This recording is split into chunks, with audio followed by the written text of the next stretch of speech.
What's going on, everybody? Doc from Average Gamer Guys back yet again. More Destiny 2 action, and it's Tuesday, and we've had the weekly reset. We've got a new Nightfall, Savathun's song, so we're going to be going through a quick guide, going to be showing you how we completed it, and some tips for success, and also covering obviously what's different for this week's Nightfall strike. So jumping into it, the first two things to note up front: momentum, and we have the time warp anomalies. They are back. So momentum is a new one. Essentially what momentum means is that your health and your abilities will not recharge unless you are moving, specifically sprinting. So really, in order to recharge your health, to keep your abilities recharging, you need to be moving, you need to be sprinting, and when you are sprinting, they are going to actually recharge faster. With that, you also have the time warp anomalies. They are back. So you kick this one off starting with 15 minutes. This is probably the longest. It actually is the longest Nightfall strike that we've seen so far. So that's important to note. So you know that you don't get lulled into a false sense of security with the 15 minutes, because it's definitely going to take you longer. On average, we were finishing and completing it, or just barely missing completing it, around the 26-minute mark. So that'll give you an idea. Definitely a longer strike than we're probably used to. But the time warp anomalies, they are back.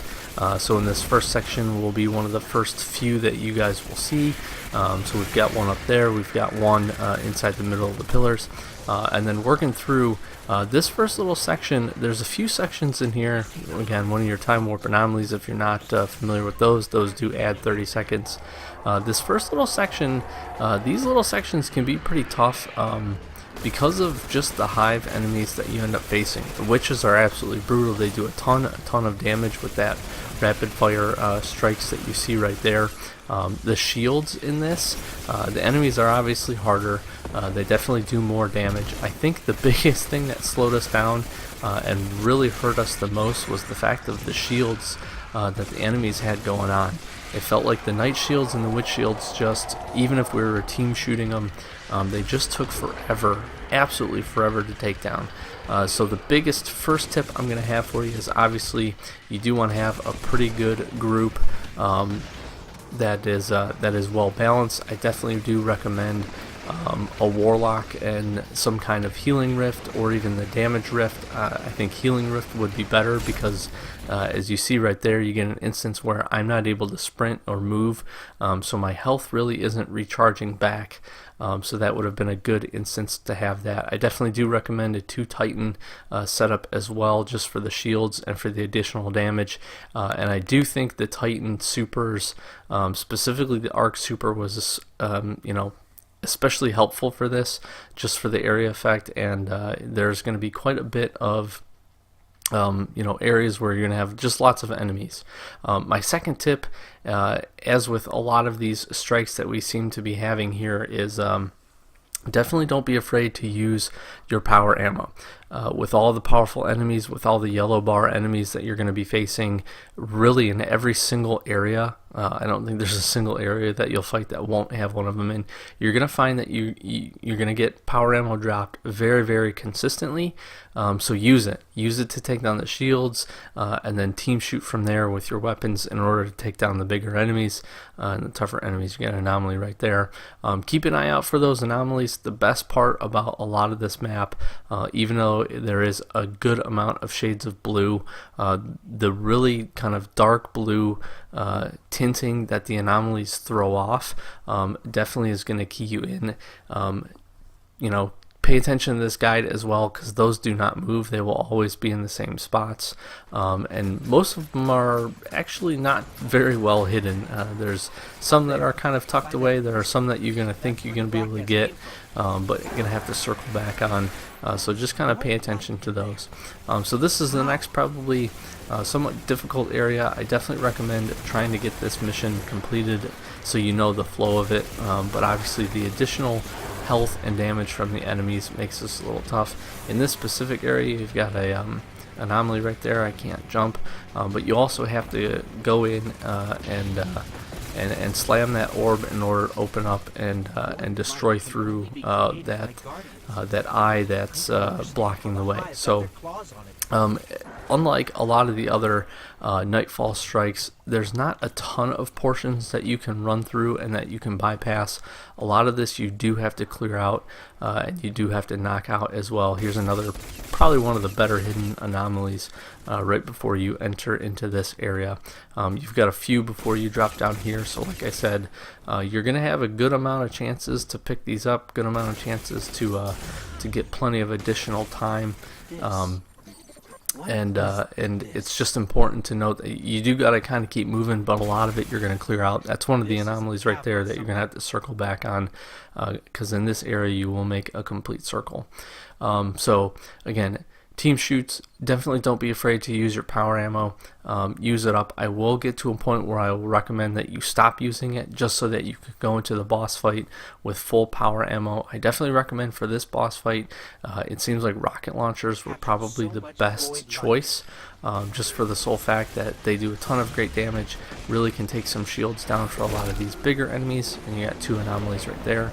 But for the bigger enemies, that were definitely helpful, but also for the boss, with the way that its kind of shields and its body position sets up, swords and even grenade launchers will have a pretty hard time getting into that. I can see fusion rifles being pretty good.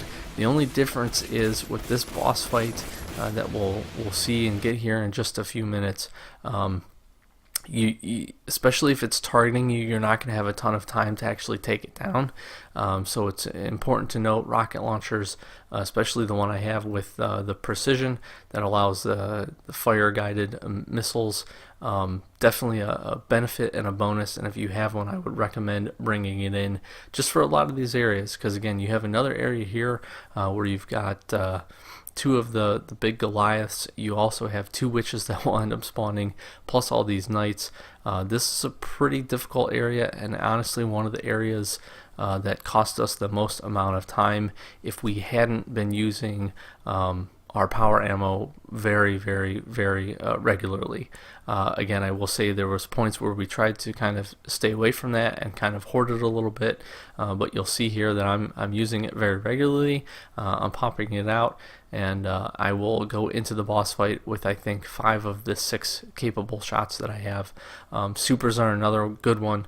During the boss fight, there's going to be plenty enough ads that even if you use your super near the beginning, you will definitely be able to recharge that throughout the fight, especially if you stagger them with your team and they're able to create some orbs for you. So again, I would definitely recommend a Titan Striker on the Arc class. I do think, like you saw right there, I'm able to clear out just about all the enemies for that specific area, which is pretty nice. And so the AoE that capability in that class has is really good. But definitely having some capability to do some additional damage from range is always good. I think our other Titan is running solar, which actually you can see right there, which was hugely beneficial. I think he was able to get in a pretty good amount of damage on the boss fight with his super for the fact that he could throw it, so definitely beneficial. So this area is another area that you definitely need to work through and clear out. One of your teammates is going to have to pick up this orb, and eventually they're going to have to move it forward, and they're going to have to slam it into another one of like the pillars to kind of clear the area out from the invulnerable enemies. Now it's important to note, you're going to pick this orb up a good little distance back. The nice thing is the person that's carrying it, every strike they do with the orb is actually going to stun whatever they're hitting. So it's a great benefit, especially for the bigger enemies.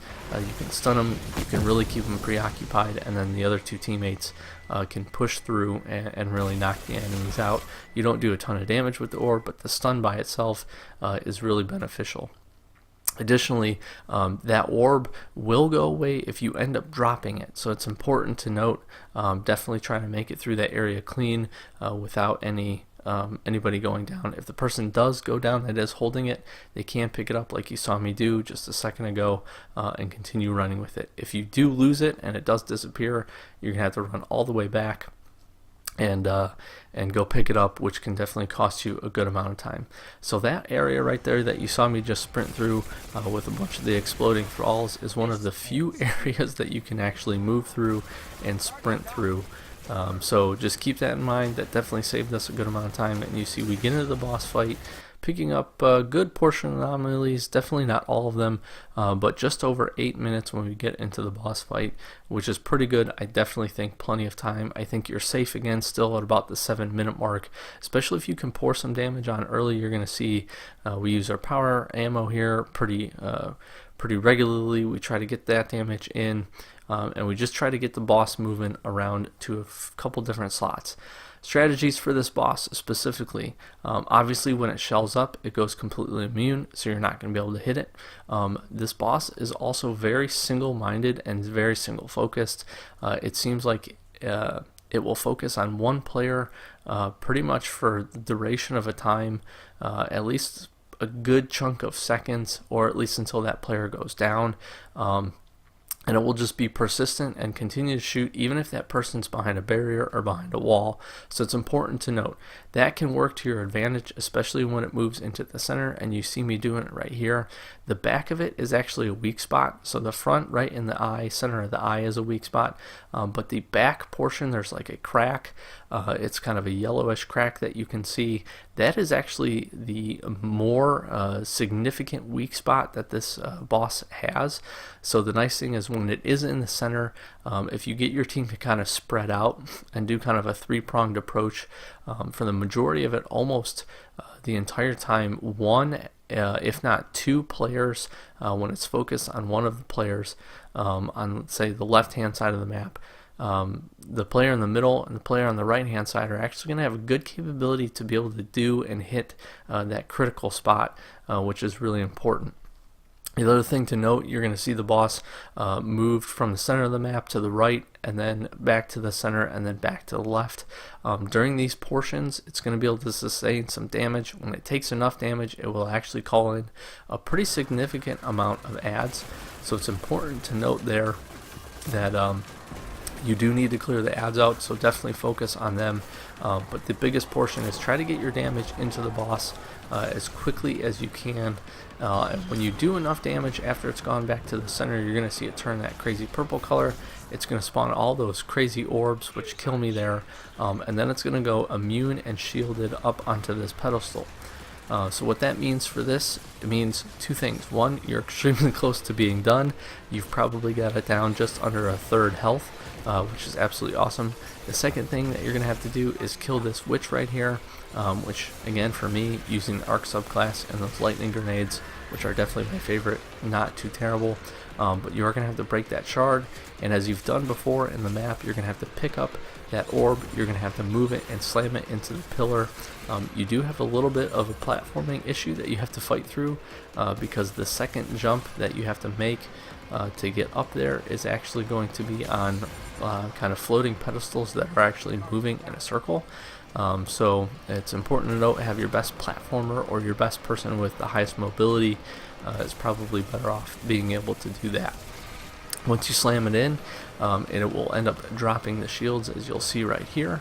As our fire team knocks this out, it will come back into the center. There's that critical crack that I was letting you know about earlier, and then from this point it will remain in the center, definitely obviously doing a ton of damage, and you just need to pour the rest of it in again. So that really finishes it up.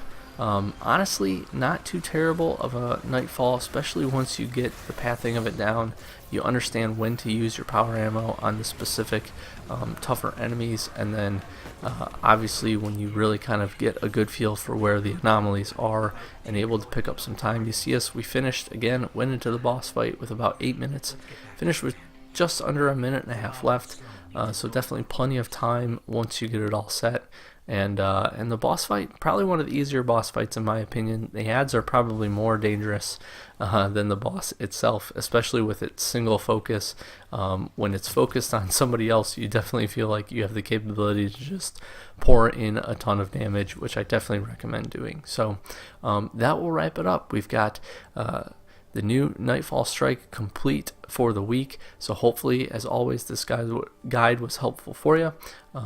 And if you're new to the channel, please do make sure to subscribe. Drop a like on the video if it was helpful, and then comment down below if you've got any other additional tips or anything that you can recommend for anybody else trying to knock this out. So I've been Doc with Average Gamer, guys. As always, thank you so much for watching. We've got more Destiny 2, more Halo Wars, and more Rocket League action coming very soon, so stay tuned to the channel for that. And thanks for watching. Catch you in the next one.